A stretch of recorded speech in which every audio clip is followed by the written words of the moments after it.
உலகெங்கும் வாழும் முருக பக்தர்கள் அனைவருக்கும் அன்பான வணக்கம். இன்னைக்கு மகா கந்த சஷ்டியினுடைய முதல் நாள் துவக்கம். அடியேன் காலையில் திருச்செந்தூரில் முருகப்பெருமான விஸ்வரூபத்தில் தரிசனம் பண்ணி பக்தர்களினுடைய வேண்டுதல் அனைத்தும் நிறைவேறணும் அப்படின்னு அவர்கிட்ட பிரார்த்தனை பண்ணிட்டு நேராக உங்களுக்கு இந்த தகவலை கொடுக்குறேன். பொதுவாக முருகப்பெருமானுடைய தரிசனத்தில் விஸ்வரூப தரிசனம் அப்படிங்கிறது ரொம்ப ரொம்ப விசேஷமானது. நம்ம யூடியூப் சேனல்லையே அதை பற்றி நான் தனியாகவே பதிவே கொடுத்துருக்கேன். முருகனை அதிகாலை நேரத்தில் அந்த விஸ்வரூபத்தில் தரிசனம் பண்ணுகிற போது நம்ம வேண்டிய வண்ணமாக சுவாமி நமக்கு அருள்வார்.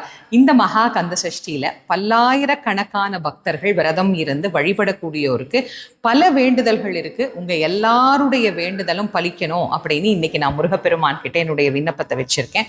அதே மாதிரி இந்த சஷ்டி விரதத்தில் குழந்தைக்காக விரதம் இருக்கிறவங்க அநேகமானோர் உண்டு. நம்முடைய வீடியோ கமெண்ட்ஸ்லேயே நான் பார்க்குறேன், நிறைய பேர் சொல்கிறீங்க